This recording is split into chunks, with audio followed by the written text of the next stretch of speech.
October 2021. I was working a side hustle as a turnover specialist for a high-end glamping resort tucked away in a dense forest in northern Pennsylvania. It was a decent gig. I would drive out to these isolated, luxury A-frame cabins after the guests checked out, scrub the place down and reset it for the next person. The pay was great because nobody wanted to do the drive at 2 in the morning, which was usually when the late checkout window closed. I had been doing it for about 4 months when I walked into cabin 14 and found a single steaming cup of coffee sitting on the bedside table. The guest for cabin 14 had technically checked out at 11 that morning. My app showed the cabin was vacant and ready for service.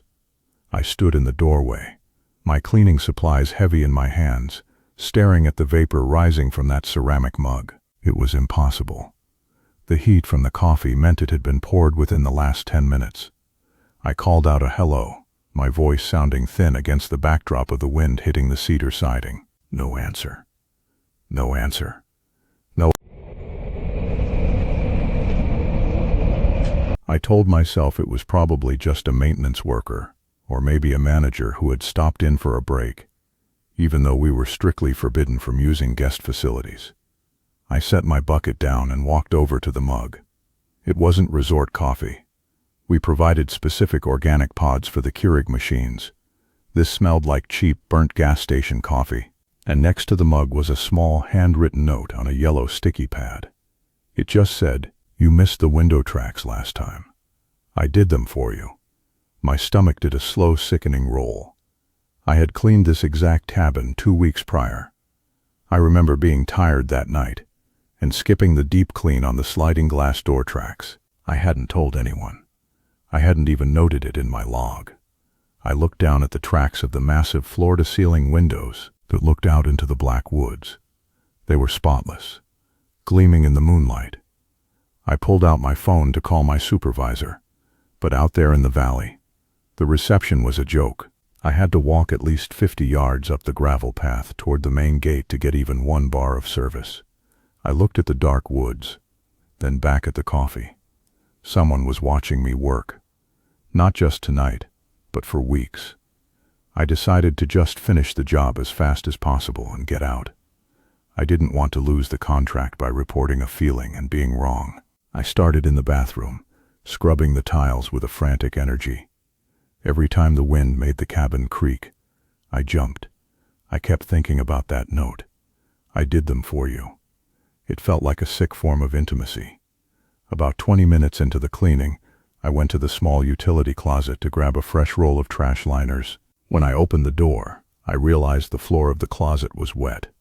Not just a spill, but a trail of muddy, rhythmic footprints that led from the back of the closet directly to the vent cover on the floor. The screws for the vent were sitting on the carpet. I backed away, my heart hammering against my ribs. I realized then that these cabins weren't built on concrete slabs. They were on raised platforms to protect the forest floor. There was a 3-foot crawl space under every single unit. Someone had unscrewed the vent from below, crawled up into the closet, and sat there while I was in the other room. Or maybe they were still down there. I grabbed my phone and my keys, leaving my expensive cleaning equipment behind. I didn't care about the job anymore. I just needed to get to my truck.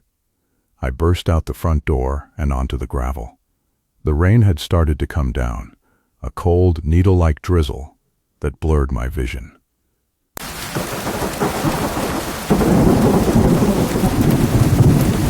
I fumbled with my key fob, clicking the unlock button over and over. As the headlights of my truck flashed, they illuminated the woods directly in front of the cabin. Scared for a split second, I saw a man. He was standing about 20 feet away, perfectly still, wearing a high-visibility vest that looked exactly like the one I was wearing. He was holding a spray bottle in one hand and a microfiber cloth in the other. He wasn't moving. He was just mimicking my posture. I dived into my truck and locked the doors, my breath coming in ragged gasps. Panting, I threw the truck into reverse, the tires spitting gravel as I backed out of the narrow turnaround. As I swung the truck around, the headlights swept across the cabin one last time. The man was no longer in the woods. He was standing on the porch of cabin 14. He held up the yellow sticky pad and waved it at me. I drove to the main gate, nearly bottoming out my truck on the potholes. When I finally got enough service, I called the police and my supervisor. They sent 2 cruisers out to the resort. I waited at the entrance, shivering in the cab of my truck, watching the blue and red lights disappear into the trees. An hour later, the sergeant came back. He told me they found the cabin empty, but he had a strange look on his face. He asked me if I had left a performance review for myself. I told him no. He led me to the back of his cruiser and showed me a piece of paper they'd found pinned to the interior of the crawlspace hatch. It was a printed spreadsheet. It had my name at the top. Below it was a list of every date I had worked for the last 3 months. Next to each date was a grade. September 12th, B-, missed the cobwebs in the loft. October 3rd, C, didn't sanitize the remote control. October 17th, A+, very thorough. The most terrifying part was the last entry. It was dated for that night. It just said, incomplete. Subject left early. Needs more training. The police searched the woods, but with the rain and the darkness, they found nothing. The resort owners were more worried about the PR than my safety, and they tried to claim it was probably just a disgruntled former employee pulling a prank. But I knew better. That man in the woods wasn't a prankster. He was a student. He was watching me so he could learn how to be me. I quit that job the next morning and moved 2 towns over to stay with my brother. I took a job at a warehouse, somewhere with bright lights, security cameras, and lots of people. I thought I was safe, but about 3 weeks ago, I came out to my truck after a long shift. The windows were perfectly clean, spotless, and tucked under the windshield wiper was a yellow sticky note. It said, "You're getting better. I'll see you at home. I don't go into the basement anymore. I don't look under the bed. I just keep the lights on and wait for the next review to show up." Because I realize now that he didn't want to kill me. He wanted to replace me. And he's a very fast learner. See you in the next episode. Don't forget to subscribe.